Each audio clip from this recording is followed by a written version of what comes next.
Hello दोस्तों, आज हम डिस्कस करेंगे कि किडनी के कैंसर को कैसे डायग्नोज करते हैं। किडनी का कैंसर क्या होता है, कितने टाइप्स का होता है, उसके क्या लक्षण होते हैं, इस पर मैं सेपरेट वीडियोस किए हैं। आज हम बात करेंगे किडनी कैंसर के क्या डायग्नोस्टिक टूल्स यूज़ करते हैं उसको पता करने के लिए। इस टॉपिक में हम पहले बात करेंगे डिटेल हिस्ट्री में कि उसमें हिस्ट्री में क्या पॉइंट्स मिलते हैं या फिजिकल एग्जामिनेशन में क्या चीज़ें मिलती हैं, और बाद में लेबोरेटरी टेस्ट, इमेजिंग टेस्ट और बायोप्सी स्टेजिंग, इन सब के बारे में बात करेंगे ताकि किडनी के कैंसर में आपको एक डिटेल डिस्कशन मिल जाए, आपको इसके बारे में पूरी जानकारी मिल जाए। टॉपिक बहुत ही इंपॉर्टेंट है। जिनको यूरिन रिलेटेड कोई भी सिम्टम्स है और किडनी कैंसर का डाउट है उनके लिए इसको जानना और समझना और इसकी जांचें और मोडालिटीज़ को समझना आवश्यक है। टॉपिक पर जाने से पहले जो लोग हमारे चैनल पर नए हैं उन्हें रिक्वेस्ट करूँगा कि चैनल को सब्सक्राइब करें, वीडियोज़ को लाइक करें, शेयर करें, फॉलो करें, कमेंट करें, पूरा देखें। टॉपिक बहुत ही इंपॉर्टेंट और यूजफुल है, इसलिए एंड तक देखिएगा। हर एक मोडालिटी की अपनी इंपॉर्टेंस है, इसलिए स्किप करके मत देखिएगा। चलिए शुरू करते हैं पॉइंट पीडी।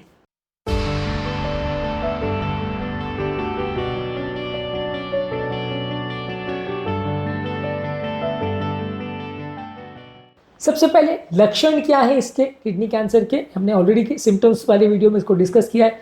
यदि किसी व्यक्ति के यूरिन में ब्लड आ रहा है या पीठ में जहाँ किडनी होती है या लोअर बैक में परसिस्टेंट पेन हो रहा है जो कि और कोई कारण नहीं है, अनएक्सप्लेन्ड वेट लॉस हो रहा है, फीवर हो रहा है, अनएक्सप्लेन्ड सुस्ती हो रही है जिसका कोई और कारण नहीं है, या व्यक्ति को कुछ केमिकल्स के एक्सपोजर की हिस्ट्री है, स्मोकिंग की हिस्ट्री है, अल्कोहल की हिस्ट्री है, या व्यक्ति को पहले के किडनी कैंसर की हिस्ट्री है या फैमिली हिस्ट्री कैंसर की, तो ये सारे रिस्क फैक्टर्स अगर अवेलेबल है, ये सारे लक्षण अगर अवेलेबल है तो किडनी कैंसर के बारे में सोचना चाहिए। और यदि इनमें से कोई चीज़ पॉजिटिव आती है तो उसको इवैल्यूएट करना चाहिए उन टेस्टों के माध्यम से जिसके बारे में आगे बात करेंगे। मेडिकल एग्जामिनेशन में आप किडनी का इवैल्यूएशन करते हैं कि कोई गठान वगैरह तो नहीं है, कोई स्वेलिंग या टेंडरनेस किडनी में तो नहीं है, फ्लैंक एरिया में, और कोई हर्नियल साइट्स पे कोई किडनी के लिए कोई पैल्पेबल ट्यूमर वगैरह तो नहीं है, ये आप असेसमेंट करते हो। हालांकि फिजिकल एग्जामिनेशन में बहुत कुछ फाइंडिंग्स आपको मिल जाएगी कैंसर केस में, इसका डाउट है। ज़्यादातर अगर आपको कोई डाउटफुल मेडिकल हिस्ट्री लिखती है तो आप सबसे पहले जांच करते हो। जांच में आप सबसे पहले लेबोरेटरी टेस्ट करते हैं। इसमें आप करते हैं ब्लड टेस्ट। ब्लड टेस्ट में कंप्लीट ब्लड काउंट में अनीमिया या खून की कमी तो नहीं है वो देखते हैं। ब्लड केमिस्ट्री में आप यूरिया और क्रिएटिनिन की वैल्यूज़ और किडनी के बाकी फंक्शंस देखते हैं। लिवर फंक्शन टेस्ट आप देख सकते हो क्योंकि कई किडनी के ट्यूमर्स जो हैं वो लिवर में मेटास्टाइज करते हैं, तो उसका सिम्टम कैसा है, और कुछ पैरानियोप्लास्टिक सिम्टम्स में भी कुछ ऑटो इम्यून रिएक्शंस की वजह से लिवर फंक्शन इफेक्ट हो सकता है, तो उसको आप एनालाइज करते हो। साथ में आप करते हो यूरिन एनालिसिस, जहाँ पे यूरिन में कोई एब्नॉर्मलिटी तो नहीं है, और यूरिन के माइक्रोस्कोपी वगैरह करके आप देखते हो कि कोई एब्नॉर्मल कैंसर सेल्स तो नहीं है, इसको यूरिन साइटोलॉजी बोलते हैं। यदि कैंसर सेल्स मिलते हैं तो आप उसको फर्दर कंफर्म कर सकते हो, और उसकी साइटोलॉजी में आप अगर कोई खराब तरह के सेल्स मिलते हैं तो आप उसको ग्रेडिंग में भी यूज़ कर सकते हैं कि कितना अग्रेसिव ट्यूमर है, ये जानने और समझने के लिए। अब बात करेंगे इमेजिंग टेस्ट के लिए।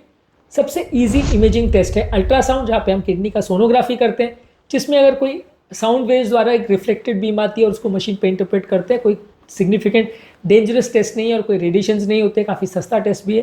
ज़्यादातर पेट का सिंपल जो अल्ट्रासाउंड होता है उसमें ये डिटेक्ट हो जाता है।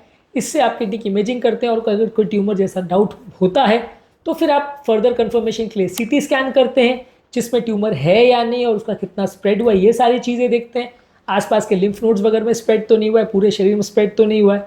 इसके अलावा आप एमआरआई एब्डोमेन भी कर सकते हो अगर सीटी में ऐसा कुछ डाउटफुल है कि सराउंडिंग स्ट्रक्चर्स में कितना स्प्रेड हुआ है, जहाँ पे सीटी में सॉफ्ट टिश्यू कैसा दिख रहा है वो क्लियर पता नहीं चल रहा है, या कुछ ऐसा प्रॉब्लम है जहाँ पे आप सीटी में कॉन्ट्रास्ट नहीं दे सकते हो, तो वहाँ आप एमआरआई करते हो।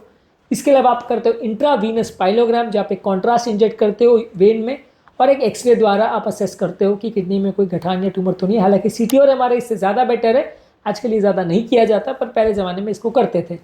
इसके अलावा आप चेस्ट एक्सरे या छाती का एक्सरे करते हो देखने के लिए कि कैंसर लंग्स में स्प्रेड तो नहीं हुआ है, और बोन स्कैन्स करते हो ये देखने के लिए कैंसर हड्डियों में स्प्रेड तो नहीं हुआ है। इसके अलावा अगर कैंसर डायग्नोस होता है तो अल्ट्रासाउंड गाइडेड या सीटी गाइडेड आप एक एफएनएसी करते हो, जिसमें किडनी सेल्स का कुछ सैंपल निकालते हैं, उसके एनालिसिस करते हैं, या आप एक कोर नीडल बायोप्सी करते हैं जिसमें किडनी सेल्स का एक बड़ा टुकड़ा एक बड़ी नीडल द्वारा निकालते हैं और माइक्रोस्कोप द्वारा एनालाइज करते हैं कैसा ट्यूमर है, कैसा कैंसर है, कितना स्प्रेड है, क्या उससे आगे एक्सपेक्ट किया जा सकता है, ये सारी चीज़ें इसमें पता चलती हैं।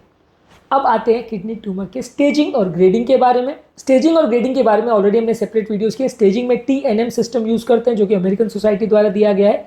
स्टेजिंग का मतलब है कि किस स्टेज का कैंसर है, यानी किस लेवल पे आपने उसको डिटेक्ट किया। इसमें 3 कैटेगरीज है, T for tumour, N for nodes, M for metastasis.